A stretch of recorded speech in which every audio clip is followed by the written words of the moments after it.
Okay, so good morning. So I guess people were more interested in Virgin of Venice than Jewish tourism. But I think we had like 4 times the amount of people last week. But this was the last talk, so we're sort of like wrapping up, so I'll cover a few other things, and then of course we have Dara speaking tomorrow night. She has this long chapter in the book about Harbin in China, which sounds, it's just her description of it is bizarre. Basically this frozen in the winter where it's like crazy temperatures and you think it's like minus 40 degrees, minus 50 degrees, and who would ever go in such a place? And this sounds completely inhospitable to human beings at all, which I thought was absolutely crazy until my son Ariel went to school at SUNY Oswego, where he is now, where it also got to minus 30, minus 40 at one point in the winter. It was a short winter, but there was a point where it was very cold. And I had to call him once because I was reading and I said, you know, you can't be outside for more than 10 minutes without having everything covered or you can get frostbite. So, but she describes these conditions in this city where Jews had lived. And they were brought in to kind of settle and at a time in the 19th century.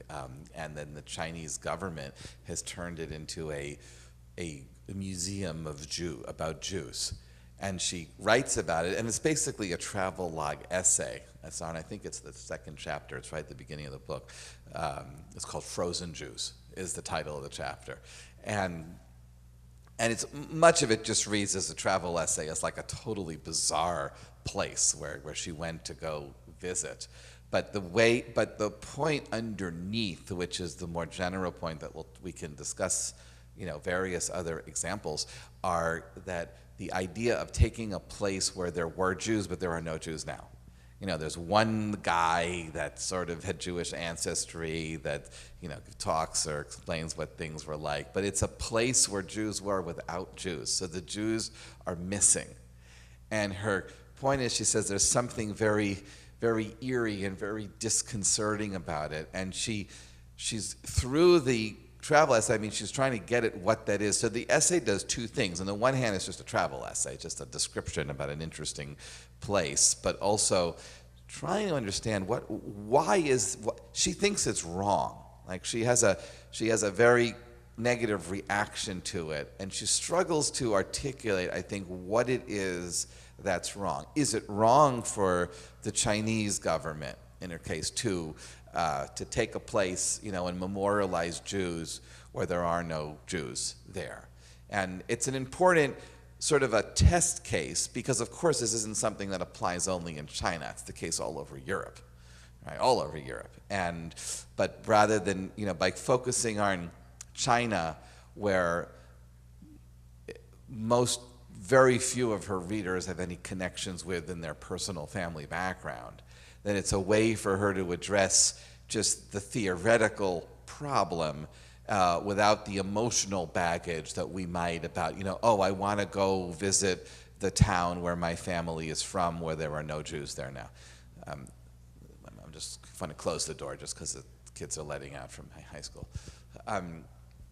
So that's the project, and that's kind of what she tries to set up there in that chapter. So think about other examples, though, right? We don't have to focus on the Chinese example there of where we go, you know, and there's a sense of, oh, it's tourism, right? So we're going as tourists to places to learn about Jews where there are no Jews, and it's sort of, and there's a whole industry actually in Jewish heritage tours in Europe. I mean, the tour agencies specialize in Jewish heritage tours, where you can see, you know, and sometimes it's combined with Holocaust sites tourism, and other times it's not. It's just, you know, this was where the synagogue was here, and this is the Jewish cemetery, and this synagogue, and you just visit those places. In Krakow, in Prague, you know, in cities like those, the synagogues are often themselves turned into, in Berlin, the synagogue is just a museum.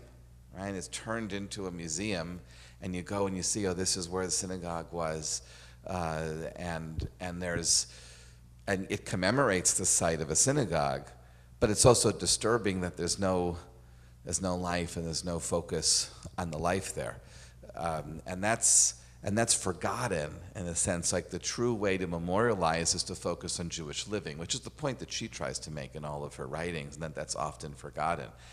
And I give you one example. I was talking to my father yesterday. My parents are planning a trip to Scotland to visit my cousin, his niece, who lives in Glasgow now.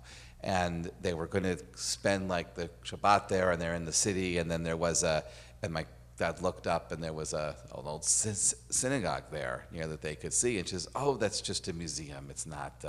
There's not really a synagogue." Then he looked, and actually there is a little small group that does beat there, the daven. But like nobody, my cousin didn't even know that, because it was just known as just the site where this was the center where you went for a museum, And this is in Glasgow, in Scotland, And you forget about the living aspect, and we're just memorializing what was there before.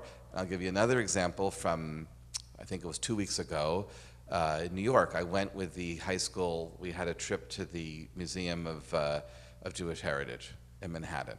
And this is a very interesting point, and it's the same ideas that she talks about, but you don't have to go to China to see this. You can just go to Lower Manhattan and get the same sense of how we, memorialize Jews without Jews.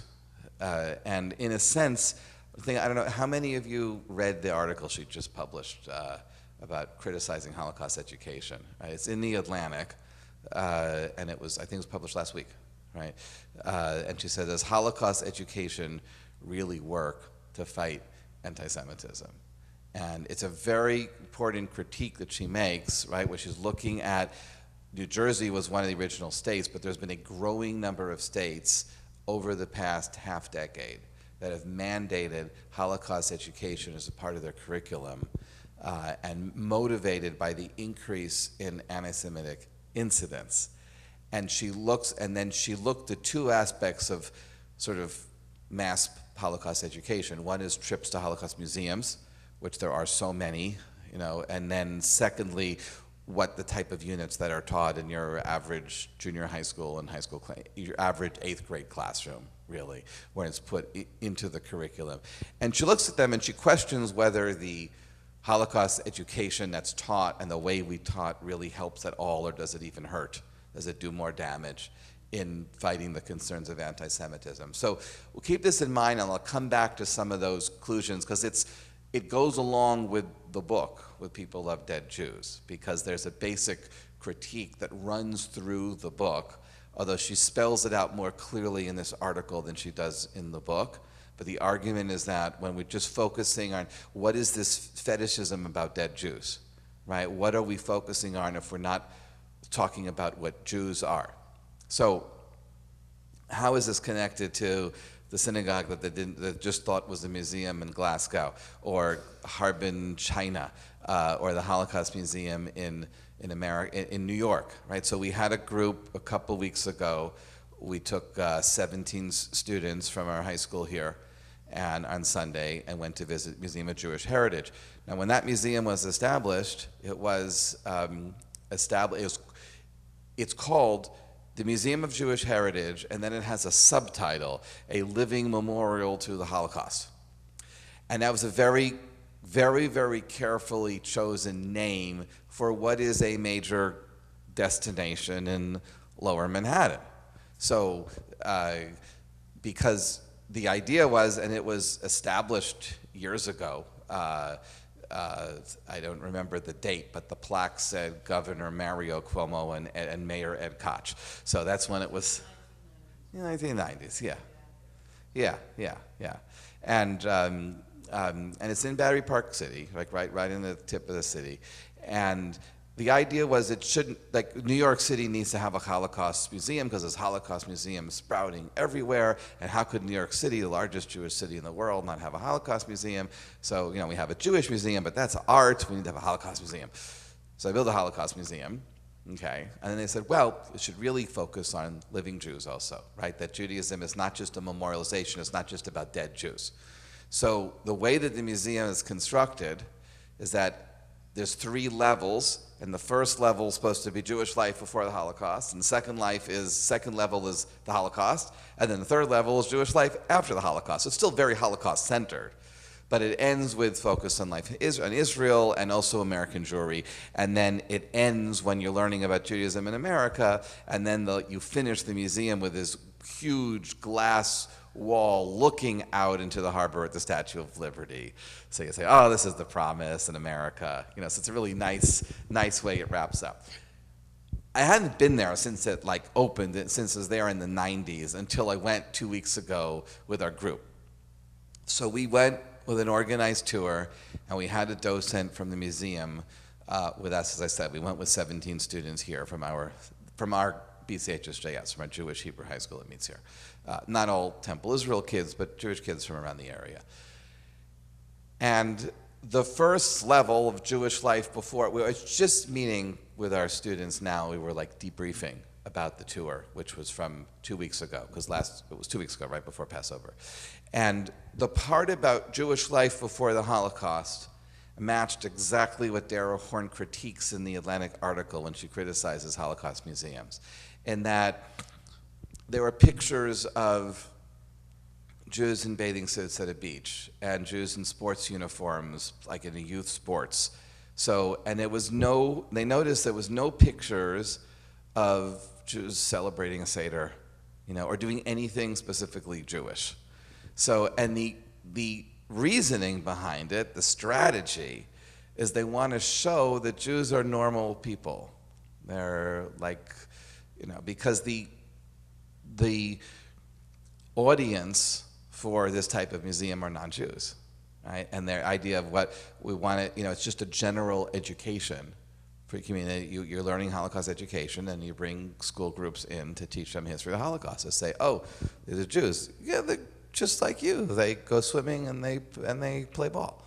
I mean, the only thing that was different was that the football was soccer. It was Europe, But our students noticed that there was nothing to tell you that they were Jewish, and the only thing that the docent pointed out is he would point to a certain young woman in the picture and said, see her, she was killed in this camp. See her, you're going to see her later, she got killed. So it was very death-centered and not specifically Jewish. Then a very, very detailed survey of the different, how things get, the development of the history of the Holocaust, which they told very carefully. My students noticed that there was very, very little on resistance and more on death, which, that's debatable because the resistance was important, but didn't, in terms of the numbers that it affected or those were involved rather than the overall. You can debate about how much you tell that story or not. What was interesting, which I'll add just a little tangent because it relates to also the course that we did last year when we did the survey of history of anti-Semitism, was they had a wall when you started and it said, before we get to the Holocaust part, so you do these pictures, and then the Jewish life before the Holocaust, it was very, very, very basic. It had a section on different forms of Judaism, so it had Reform, Conservative, Orthodox, Reconstructionists, even though there were no Reconstructionists before the Holocaust. And then it just said more traditional, less traditional, had a picture of Solomon Schechter and a picture of 2 Orthodox rabbis and the founder of Reformed Judaism. It didn't really explain much, and it was sort of took up this much space, and that was it. So it's check the box.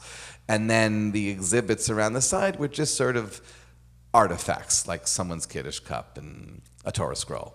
And that was it. So it was very, very, it wasn't enough to really teach anything. And I was asking the students what did the docent point out, and they couldn't even remember anything about that room. We just walked through it. And then we go to the Holocaust education level, which is the details of the Holocaust.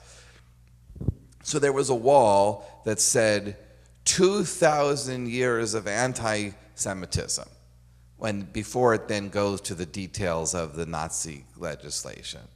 And then on that wall, it had, each was maybe 6, it was then 6 panels that were different moments, and it was the Crusades and the blood libel and the pogroms. And it had certain key elements But it started with the Crusades, right, which is 1096. So I turned to Jessica Spiegel, who's our ed director. I said, I think there's a math problem there. Because it says 2,000 years of anti-Semitism, and the first example is 1096, and the last examples is the 1930s and 40s. That's 1,000 years, not 2,000 years. It's a basic math problem there. So, and then she said, oh, you're going to tell the docent that? So, no. So why are they doing that? They're doing that because they're completely avoiding any real substantive, any grappling with what the essence of anti-Semitism is or what the origins of anti-Semitism are. I mean, if you talk about anti-Semitism 2,000 years ago, why 2,000 years ago? Judaism's been around for 3,000 years. Why 2,000 years? Christianity is 2,000 years. There's a lot of anti-Judaism in the Christian scriptures, but that's a little difficult to talk about at a public museum, so it's not there at all. It's just hinted at the number 2,000. So it's like, if you're going to talk about it, talk about it. If you're not going to talk about it, then don't talk about it. So it's kind of left there that it's just, and then you say, oh, 2,000 years starts 1,000 years ago. Okay. And that's because it's very complicated. Yeah, go ahead, Jackie. Yeah, the Crusades and blood libel, they are, but it's not presented as theological or something Christian. It's the way they present it as when the Crusades, these groups of crusaders attack Jews. So it's just presented as incidents that there's a history of attacks against Jews and that were preceded the Nazi actions. So it's to show that they're just making the point that Nazi anti-Semitism didn't come out of a vacuum. That's the only point, but there's nothing about what anti-Semitism is, and what the origins are and how it developed. There's nothing about that. And when we talked about that last year, it's extremely complicated, right? The way that Judaism presented, what the heritage is of the anti-Judaism in the Christian scriptures, and then how that later devolves, you would say, in the anti-Jewish actions. It's a very complicated story, and it's probably, but it doesn't mean that just because it's complicated doesn't mean a museum can't deal with it. But it's just completely not there at all, which I would say, in that the case, then just say 1,000 years, or just say nothing,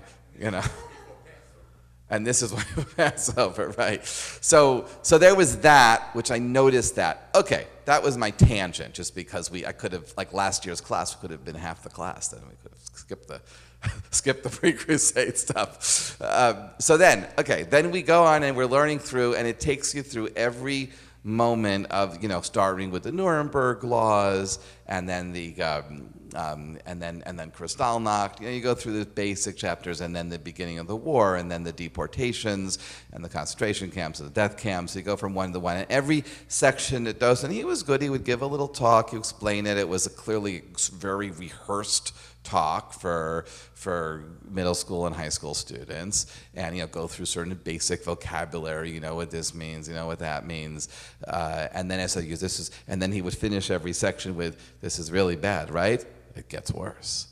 So each level got worse and more severe as you see how bad things went.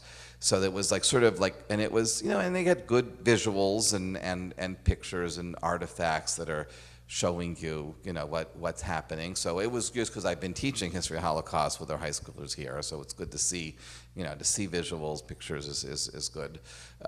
So it's helpful for that, but again, focused really on just what were the Nazi actions, and then really focused on the Nazis, which is, and my whole, one second, I'll take a question in a minute, that, and I've struggled with in terms of how to teach about the Holocaust, is that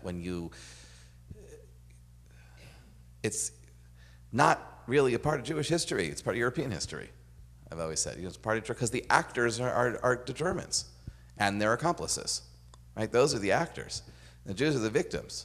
So if you tell the story through what the actors did, the perpetrators, or you can tell the story based on the victims in terms of how they experienced the Holocaust. And the experiential part that they try to show at all these museums, and she criticizes in all the bad ways it's done in American Holocaust education, are all kind of, it becomes obscene, in the way that like try to describe this. Like they're doing the deportations, and then he's standing in one room, and this was 2 weeks ago, and he said, so from that wall to here, that's the size of a boxcar, and then you imagine fitting 200 people. We're just 17 people, and we don't have much more space here to spread out.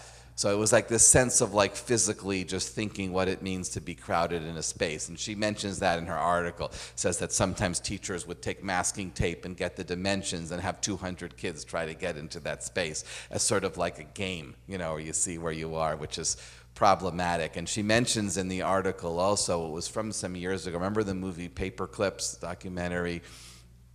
Was the teacher, I think, in Tennessee, doing Holocaust education, and he was saying, how do you teach 6 million? So they collected paper clips and millions of paper clips, and then it got an Emmy. It was highly acclaimed. And then Dara Horn says, no one stopped to question whether Jews might be offended to be compared to office supplies, which is a great line, and that's why she's a good writer. She cuts she really gives it there. But that's the critique that she's making. Like, what are we? So we're just teaching you're just teaching a math concept. Then you're not teaching about anti-Semitism, right? You're just teaching about how to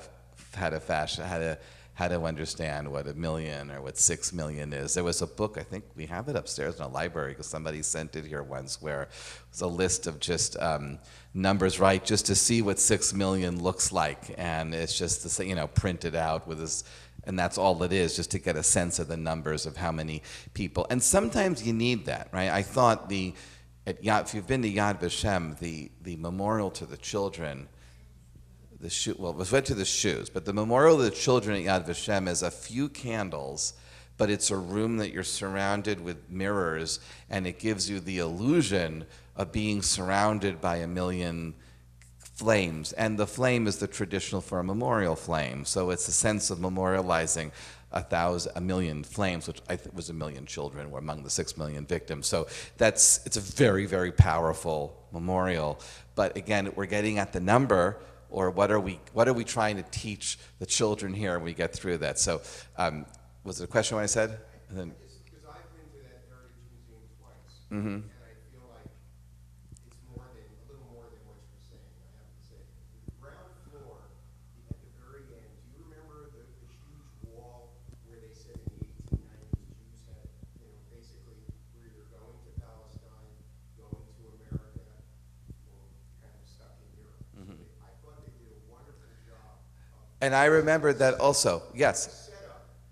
And I think, and the museum, yeah, and the ups, and I said the way the museum ends is extremely powerful. My point is, it's not the way they teach, because when their docent did the tour, they didn't even take us there at all. They didn't take us to that wall that you're describing. It didn't. It was just look at the story of death. So it's not right. So I'm saying the museum, the way the museum was construction, the intentions were very good intentions, and it was done very well. As I said, I just did the debrief with my students. They said if we had to do it again, we should have just gone there without the docent. But the docent is this rehearsed, it's a curriculum. So it's that what are they showing in the curriculum? But yeah, my only criticism of the actual museum itself display was the 2,000 years of anti-Semitism that was 1,000 years. So I felt like I didn't get my full money's worth there. Should get 50% discount on the entry. Anyway, so then we're going through the museum and we're seeing the different stages, and then we finish, and then you finish that second level, and then there's an outside memorial which actually the art was very poignant, where these large boulders about the size of this table, and I don't know if you remember, and they drilled a hole in the center of each boulder, and a tree was growing out of the boulder. So it's trying to symbolize how life can take root, which is an uplifting, right? Even out of inhospitable circumstances, that life can survive, which is what I was talking before class about the Pollocks and how they found survivors who are now passed that had found a way to have a love affair in a concentration camp. You know, that you find the human spirit finds its way even through challenges. And that was what that memorial was trying to show. It was a very interesting memorial. So he tells the students to go outside, and it so happened that it was a bit chilly that day. You know, we never know the weather, whenever it's going to be any odd day here. So that day was only 2 weeks ago. It was cold. And then, they go out, and then the docent says, I'm going to stay inside because I'm a little sensitive to the cold. Go walk around. Then we come back, and then he says, so I was, you know, you're outside for 5 minutes, and it's chilly, so it should give perspective. You know, we're able to come inside and then, you know, and get out of the cold. Imagine being in a concentration camp where you're standing for hours and there's no coat. And he reminded them, because they had on the display the striped, you know, uniform, and where you couldn't get warm at all. Thank you for the tour. The tour. And we said, that's how the tour ends. And then one of the students had actually gone to Jessica, our ed director, and said, you know, I went to this museum earlier in Hebrew school, and now again are all the museums, and he knew, because about, you know, that Dara, because we've been pushing Dara Horner, is a bright kid. This is Eli Delator, Brian's kid. Bright kid. And he said, why are all the museums only about dead Jews? So he says, yeah, I mean, there is. We are bring our Hebrew school to the Jewish museum a few weeks. But then, so Jessica felt really, it's like she's turned to me and says, yes, why are we only teaching them about dead Jews, you know, and not about Judaism? So I said, well, I guess the tour ended, but there is that whole upper floor. So I said, let me take the kids to the top floor that really celebrates the vitality of Jewish life after the Holocaust, which is exactly what that memorial that he had them go outside, how a tree can grow out of a rock, which it really can. And he also ruined that for the kids, because he told them, so every year, the end of the season, they then have to take the trees out and then put new ones, because they can't. Eventually, the roots run out of space, so which defeats the point of the memorial. You don't tell them that. So I was talking to my kids this morning in the class. I said, how many have been to Jerusalem? Only one of the students had been to Jerusalem, but you know, at the Western Wall, when you put the little notes and you put it in. So I said, it's like, you know, it kind of ruins it to know that, well, at night they clean them out. And then the student said, what? They clean it out? And it said, yeah, it kind of ruins it, right? So, yeah, they take a hose and they clean it out. Otherwise, the whole thing would be like, so right, it's like that. He ruined, but you don't tell people that when you're making your first visit to the Western Wall, like, oh, you put a note in the wall, and then they're going to throw it out tonight. So it's the same thing like it. Let them just appreciate the meaning of the memorial. But anyway, so then I wanted to take the students upstairs. So then Jess talked to the person in the museum who was in charge of the tour, not the one that was our docent. And she said, no, you can't. What do you mean you can't? He said, no, so you didn't pay for it. They wouldn't let me take the students upstairs. I mean, we paid like one fare, like it was like, I don't know what we paid, it was ever they charged. We were bringing 17 students and 3 chaperones and with a tour, and it was like to bring a group to the museum, and they said, no, you can't bring them upstairs. That was my response. And if I could do it again, I would argue, and I would ask to speak to the manager, and I said, this goes against the entire purpose of the design of the museum, but I couldn't even like articulate a reaction because I was so angry. My jaw dropped, and I can't. So this is right.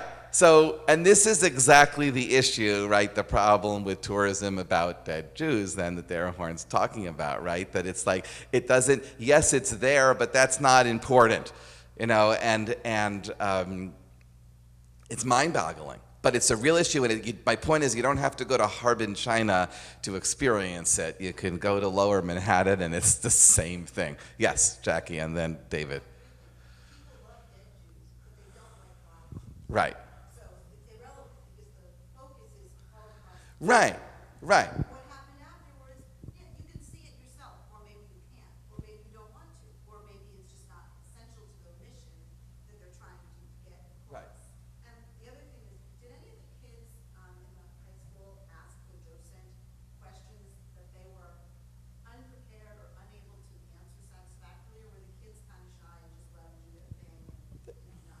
Right. So first of all, I'm just repeating because I didn't hear it right. So yes, it's because the people love dead Jews more than live Jews. So the upstairs with Jewish life after the Holocaust was not, especially if the two were designed as a Holocaust education thing. Who cares what happens after? Which is the critique, which we'll get to.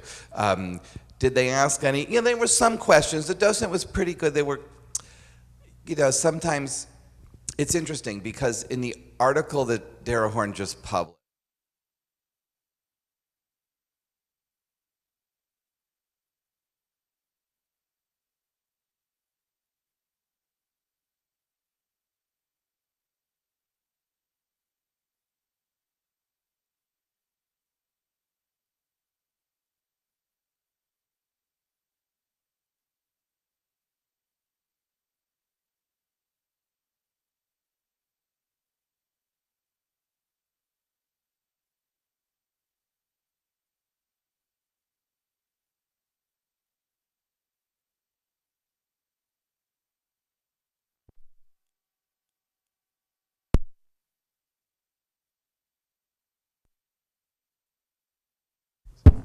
There it is. Okay. No one turned it off. It just went off on its own. Um, it's a ghost in the machine. The docent, there were some questions. Oh, so, okay.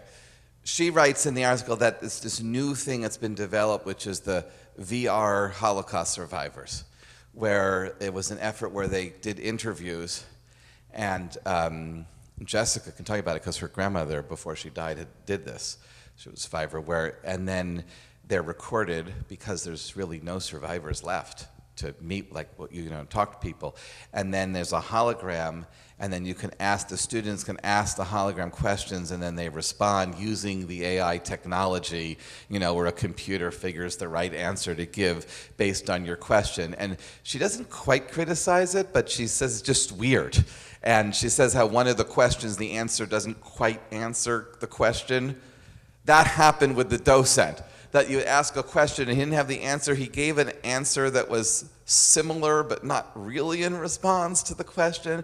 Like there was talking about the section that it was a section on the Evian conference that we had mentioned here, where no other country could agree to take Jewish refugees from Nazi Europe, and except the Dominican Republic, because they needed farmers. I don't know. So there was like a few hundred German Jews who moved to the DR. So then Jessica asked, is there still a community in the DR? And then he answered, oh yes, there's a lot of Jews in Argentina. And then she says, no, but I'm wondering if there are Jews in the DR. So then he mentioned Brazil. So both of which are much further from the DR than New York City. So I could have said there are Jews living here, but he probably didn't know. So there was like that, yeah. So that was like a few things, but he was very patient with the students, though. And he was like, there were a number of students asking questions and basic factual stuff, and he was otherwise well educated. I mean, he said, I didn't like it when he mentioned the Wannsee conference instead of Wannsee, but he probably doesn't know German, so I'll forgive him. But otherwise, it was, yeah. I mean, he was educated, and he, you know, as you would expect for someone doing, yeah. So, the last question, because she had 3 questions, and then David, you got it. The numbers thing is a very good paper clips and all this supplies is a very hard concept to imagine. And so it's not that you're equating a human to a paper clip, but it's so unfathomable that I don't know how anyone can actually grip that reality. I personally, having been directly connected, have like tried to, in my mind, pretend and experience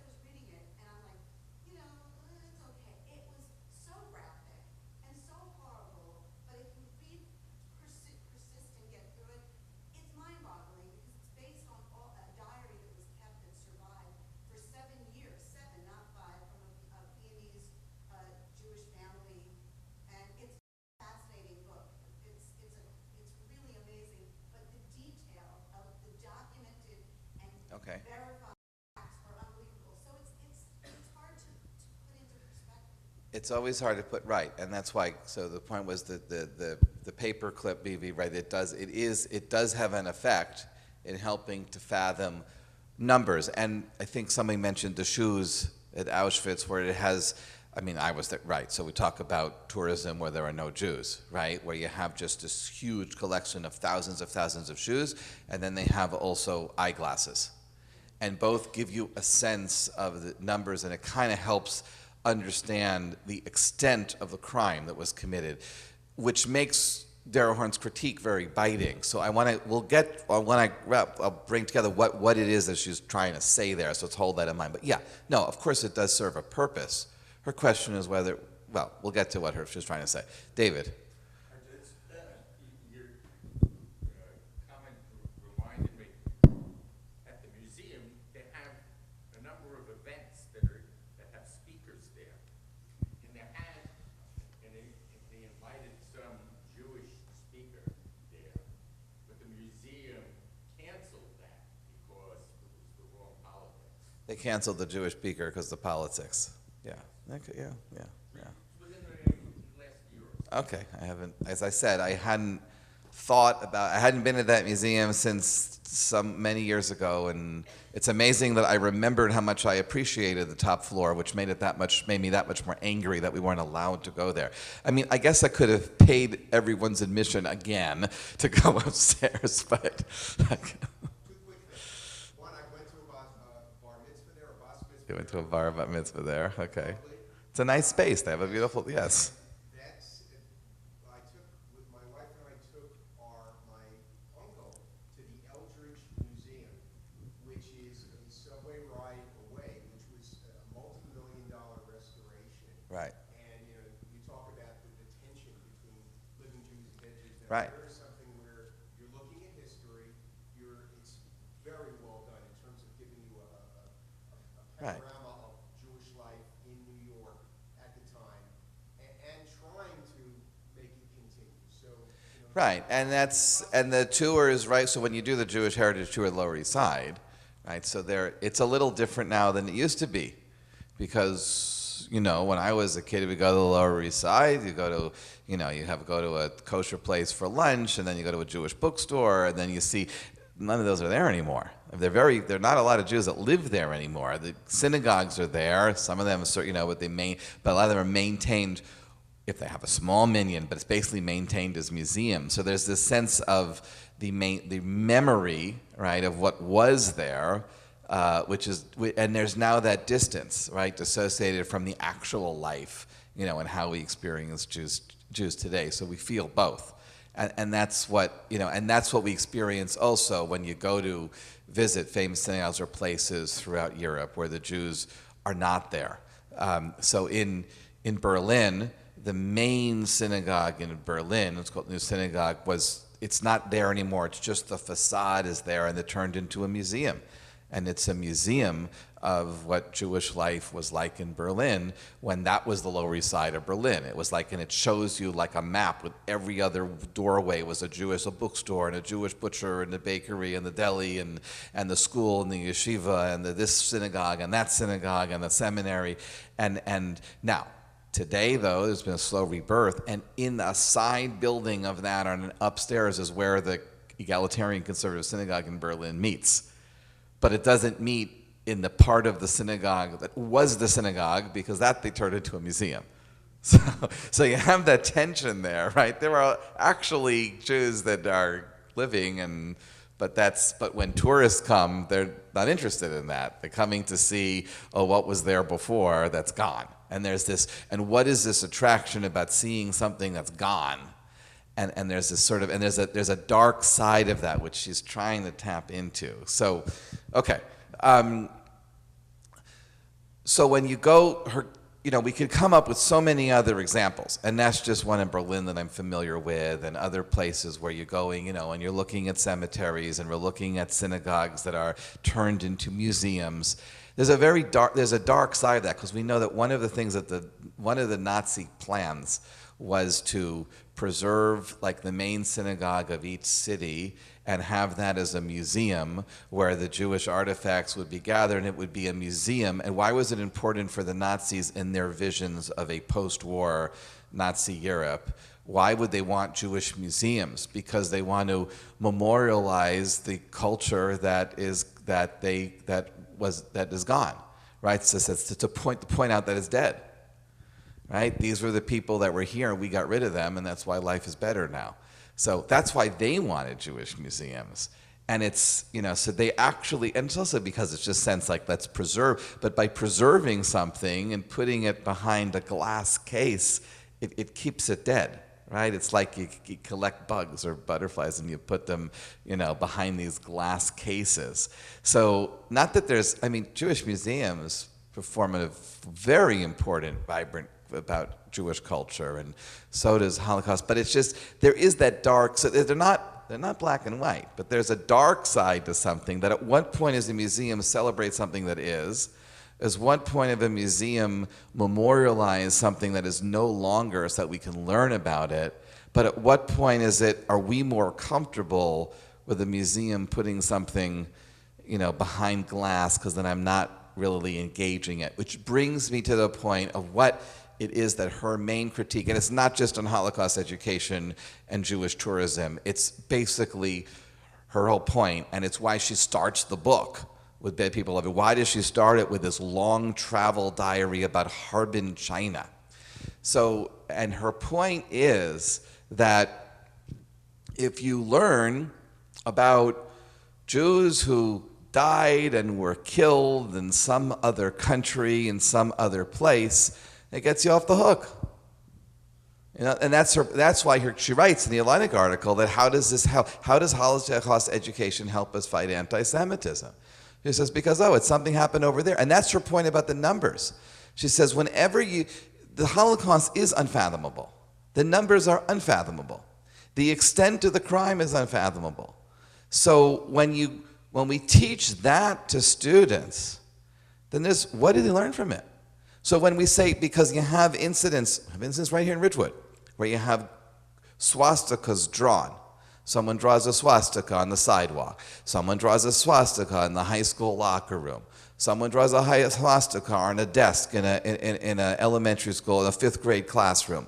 Right? This happens here. And it's happening with more and more frequency. So then around the country, the result is, we need Holocaust education. We need Holocaust education. So her point in that article is that we then teach ourselves, this is how the Nazis killed millions of people by gassing them to death in industrial death camps. What does that have to do with someone drawing a swastika in a high school locker room? Because you can't possibly compare the two.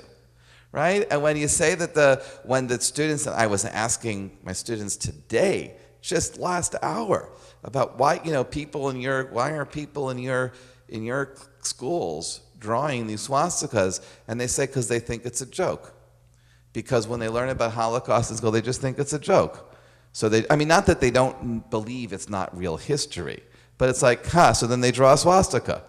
And because it can't possibly compare with actually murdering and gassing an unfathomable number of people. So the point is, when you just focus on killing an unfathomable number of people, which is, whenever you do an education that's a part of a core curriculum that's mandated, it's always going to, by default, go to the lowest common denominator. Like, what's the most important thing? So I have to teach about the Holocaust. What's the most important thing about the Holocaust? Gas chambers at Auschwitz, crematoria, then I'll get to one down, deportations. You'll go to your top 5, and if you get those across, you did your job as a social studies teacher. Not great respect for social studies teacher. I'm not meaning to bog it down, but when you have, you're going to teach what are the main points that I have to teach. And every high school and school curriculum is these are the goals, bullet point 1, 2, 3, 4, 5, and then how do you get those points across? So how do you then get the students to then make the association? And I don't know that she's right, but her main argument is that you focus on Holocaust education, it makes it harder to connect it to life as we know it. And when you don't learn about the victims, so they're just people. So like, so there's nothing. You don't know, and you don't learn anything about Judaism by going to. Now, again, the New York Holocaust Museum is better. They just didn't. They didn't use their better parts in the tour that they did. But most, and she writes about others where you don't learn anything about Judaism at all. But it's interesting that our kids even picked up on that from the little bit that they saw. Then what are you learning, right? You're not learning about why, and that's the same point when I said that you have 2,000 years of anti-Semitism and you just start with pogroms. There's no explanation of why. That in order to study anti-Semitism, you have to learn about what it is about the Jews' role in society and the idea, what we tried all through last year to kind of get our fingers on, right?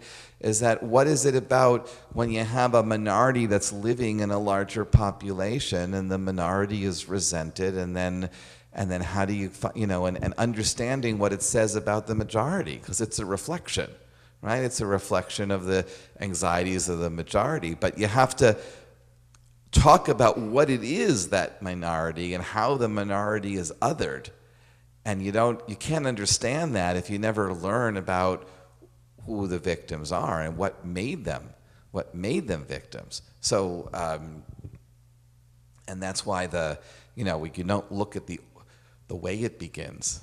You miss that. And that's part of a major critique. She uses I lost it in my head, for example. It was a poignant piece that she made. It'll come to me. Someone ask a question, then it'll pop in my head. Thank you.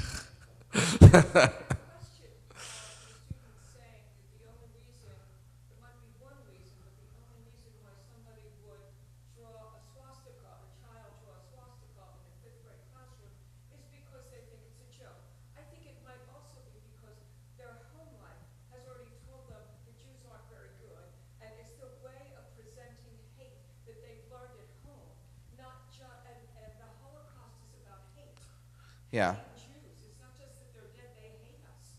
And I think that's really, really very much, I taught in a place, fourth and fifth grade, where Jews were unique. And I was there for 2 weeks and somebody said, you don't belong here, you have horns. And this is in New Jersey. Yeah. I don't know that it's just this ho, ho, ho, and ha, ha. I think it's more about, we don't like you.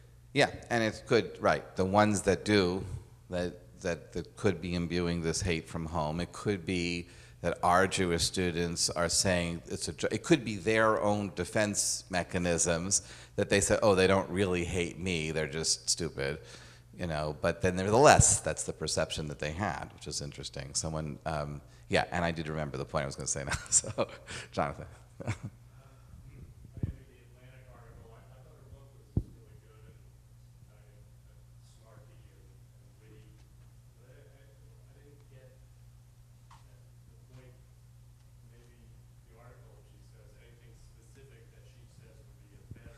Right, so her suggestion to better is to teach more about Judaism. Like when she starts the book right out, and she said, like, whenever she goes to talk people, she says, name 3 concentration camps. That's easy from the crowd. But then she says, name 3 Yiddish authors.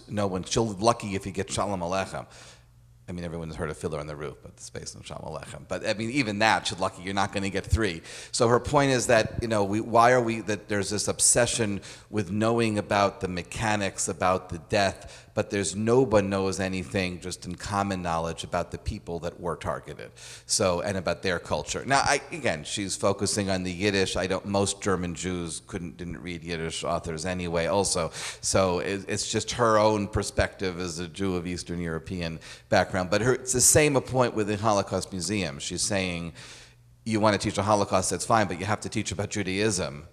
You have to teach about how anti-Semitism develops, and those are the suggestions she's making. We have to actually learn about Jews. She ends her book with talking about studying Talmud, like with a different adult, like learning that we, that just as American Jews also, that rather than just, there is this sense of victimization, but let's celebrate who we are and learn about the treasures rather than just the negativity and the victimhood. So that's what her suggestion. I don't know that how that solves growing anti-Semitism, but those are the type of things that she lays out. But yes, she's better at laying out the critique than her constructive, she's much stronger at laying out the critique. So it was in a point in the article she asks. There were 2 points. So one is where she speaks to a few students or quotes them, like 8th grade students in Texas or somewhere, was asked a question, so why did the Nazis target the Jews? And then she gives the quote like the students said, and this is students today, like in the middle of the country, says, well, like because the Jews were very wealthy and the German people then were upset about that, and they wanted some money too. And it was like stuff, and both kind of match that. And then Dara Horn writes, pretty much the same thing that Hitler said in his speeches, but he was more eloquent. Just a great snarky response. So her point was, so all they've done is just imbue they haven't learned anything then. If that's what they're coming back from it so that was very telling. And then, but the other point that she makes, which has to do with what the constructive suggestions are, is she's talking with teachers in Texas. She went and she was doing her research for this article on how anti-Semitism is taught in the United States.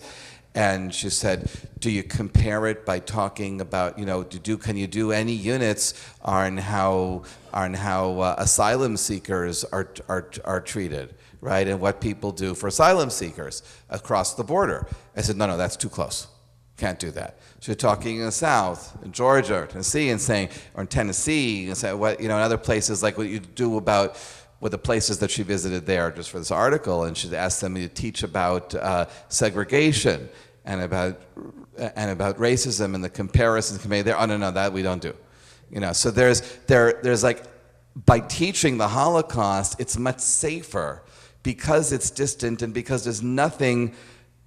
And that's her critique, right? That if you're not learning something about how we treat people today where we live with our own neighbors, then what are we learning, right? And her argument is not only is it's questionable what the moral education is, and ultimately education is supposed to be about cultivating moral citizens, right? But also, she says she questions whether it even affects, whether it even helps us against anti-Semitism, because you're learning about Jews that you didn't even learn what it means to be a Jew, so you can still be prejudiced against Jews in this country that has nothing to do with the victims of the Holocaust, because those were just the victims of the Nazis who were able to kill an unfathomable amount of people, and I just learned about that because and she says how they even look forward to the units because it's interesting. In the same way that she mentioned her kid that wanted to learn about Shylock, because he says, a pound of flesh, I got to learn about that. So and then you get to go to the museum. And the same thing, we sold it to our own students here, because we needed them to sign up for the trip. So we said, come, we're going to go to the Holocaust Museum in New York, and then we'll go to the Oculus, and we'll get a bite to eat there and walk, and see that. And it was like, we still... even our own high school kids, we had to give a little hook to get them excited, and that's how these trips, so you have in the curriculum, and they go to the museum, and the students like doing it, the teachers like doing it. So those were, so there's a problem, there's a hole, right, in terms of how we're teaching and how we explain the lessons, which, and it's most poignant, I think, in these museum tourism and sites and other places where there are no Jews. Like, what are we, when we go as Jews to visit, like a Jewish tourism, when you go to visit places where, and that's why she doesn't talk about Europe, because we have our own connections. If we go to a place in Europe and we see, reading the plaque, and this is where the synagogue was, and I look at the pictures and I see it restored, it's like going to a cemetery. It has tremendous meaning for me because I go to a cemetery to visit and show respect and remember my grandparents, right? That I do in Long Island. So I can go to Europe and I can look where my ancestors lived. And there's a connection there and I'm learning about it. But that's because we are a living connection. But if you take the living connection out of the picture, which is what she's criticizing, then you're just learning about people that were destroyed at death, and then what do you have there? So I'll like 2 more questions. I'll give you another example from Germany. This was a very interesting thing also. The German Federal Memorial to the Holocaust in Berlin.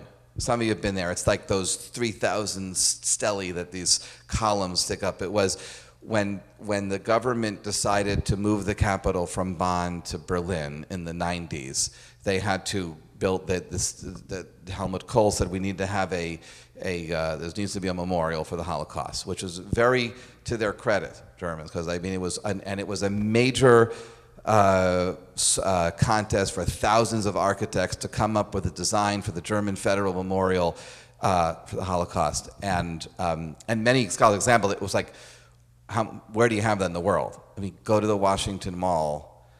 You can go up and down the mall. Where is the memorial to the destroyed indigenous civilizations? Right? You're not going to find it. It's not there. But in Germany, in order for the government to move back, they had to build this memorial. It's right next to the Brandenburg Gate. So the memorial they picked, and 2 things about it. One thing is the official name of the memorial is the Memorial to the Murdered Jews of Europe. It's not, they call it the Holocaust Memorial for short, but it's the Denkmal für der ermordeten Juden für Europas. And then there's a separate memorial for the Roma and the Sinti, and a separate memorial for the GLBTQ memorial. So, and each one is treated separately. And it's a Jewish memorial, it's a big one.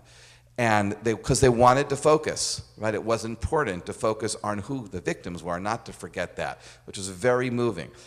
The biggest controversy is that the parliamentary committee that selected the architect that won the contest was Peter Eisenman, who's an American Jewish architect. And it was this design where these stelae that stick, and each one goes varying size. They go from like 12 feet to 3 feet, and the ground changes. It goes down, it goes up. The idea is you walk through it and you lose your sense, you get disoriented, which you're supposed to feel when you come into contact with the legacy of the Holocaust, which you said, which is what the paperclip's trying to do also, like how do you grasp it? And he wanted there to be no writing, no explanation, just to let people think what it means to them. And the German government at the time said, no, we need to teach about what happened. There is a story. There is a story about what we did, right? What the state did, because this is the state memorial. So it has to be explained through the stories of people. And what the compromise, but the architect refused to budge, because like art, no, art is in the eye of the beholder. And they said, well, what if people are going to do graffiti on it? And he said, let them do graffiti. It'll be a living canvas. The government said, no way. They treated it with a special anti-graffiti spray, so you can't have any stuff on. The Israeli guy that took our group with you through there was pissed off that they used that company spray because that was the company that made. Yeah, he didn't like the spray because it was a company that made something in the every German company made something that was used in the Holocaust, if they were an old reputable companies. Otherwise, they're a startup. So right. So I know he had an axe to grind. Our guide there. So yes, right. So but what the compromise is that they made a museum underground, and there's an underground museum that then everything is inverted. So you're underneath the stele, and it goes through the story of the Holocaust. It's actually the best Holocaust museum I've ever been to, and it's because you don't get. Yad Vashem is overwhelming. There's too much information there. I mean, I mean, obviously, Yad Vashem is the center in Jerusalem, center of Holocaust studies. But you go through, I'm exhausted when I go through it. I can't. It's too much. And then the other ones, all the problems, others that we could talk about. This museum, it tells you the story from the perspective of the state. the different state actions, and then they're all individual stories. So it has individual letters of different people, different experiences, and you're reading in their own words, and they're all from different walks of life, from different countries. And then it shows experiences of families from different countries, different, Jews from Germany and from France and Russia, in different sense. And then as you kind of go, and it's all manageable. And then at the end, they actually have an exhibit about the different Holocaust memorials all over Europe. And so it's a very, very powerfully done. We were there, as Joe's remembering, we took the Temple Israel trip to Germany. I led it in 2010, so it's a long time ago. You remember he didn't like the spray. What else do you remember? What do you remember about the museum? We didn't go. We didn't go to the museum because we worked this tour with a Jewish heritage tour company, right? And then they had this guide that was this Israeli expat living in Berlin, because there's thousands of Israelis living in Berlin, so they do business. They take Jews around and show them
it's going in and out. Okay, thanks. We're almost done anyway. So, yeah, we're almost done. So, very almost done. I gotta run. So, okay, now I got distracted. Right? Yes, how are we building, how are we commemorating the living? You know, and so you think about, let's talk about this other idea for Jewish tourism, like the March of the Living. About living as the dead, right? So it's this tour where you take Jewish teens and you bring them to Auschwitz camp, and then you bring them to Israel after that. So it's kind of hokey, you know, but it is very powerful though, right? It's very, very powerful to visit the sites of suffering and then to show, it's the same thing that the Jewish Heritage Museum is supposed to do if you actually get to the third floor, right? In showing how Jewish life finds a way to, like the memorial with a tree growing out of a boulder, right? And trying to show how life can live and survive and be beautiful even out of darkness and destruction. But that's something that we can't, you know, and that's important, but that's why you don't want to take Jewish teens and just go to Poland, right? Unless you're going to Poland to visit the Jewish community in Poland today. That's also happening. You know, there are Jewish community in Poland, right? But it's the reason why, and it was supposed to be like where Ariel went to Jewish high school, LaFell. They would do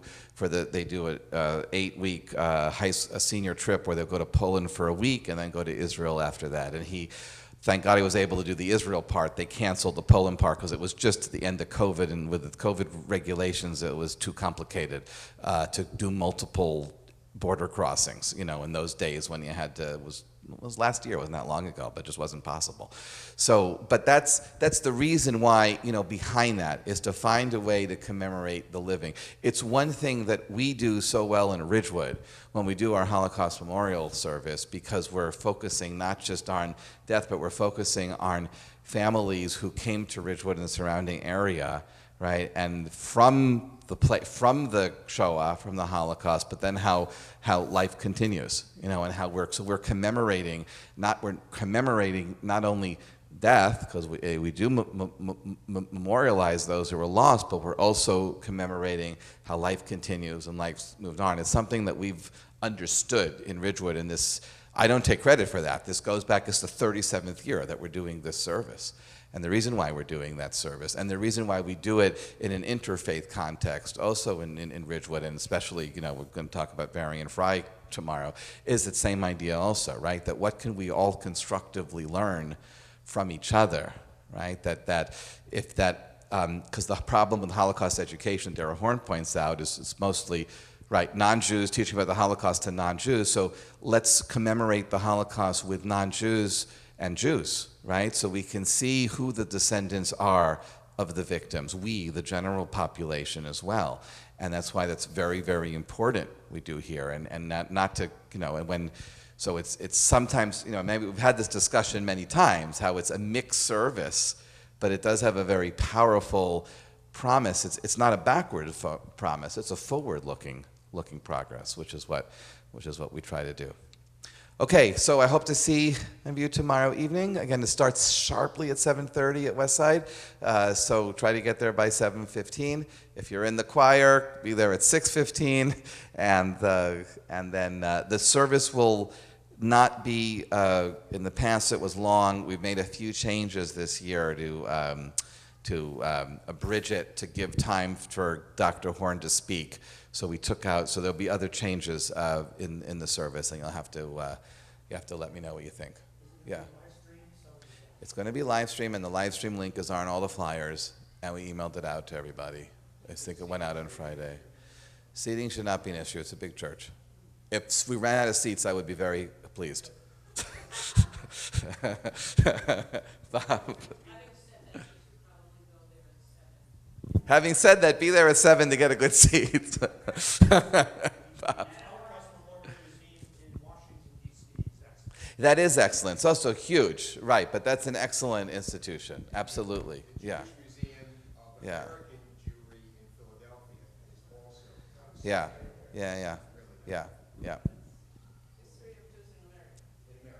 Right. Yeah, different. Yeah. Okay, thank you all very much. I'll see you tomorrow.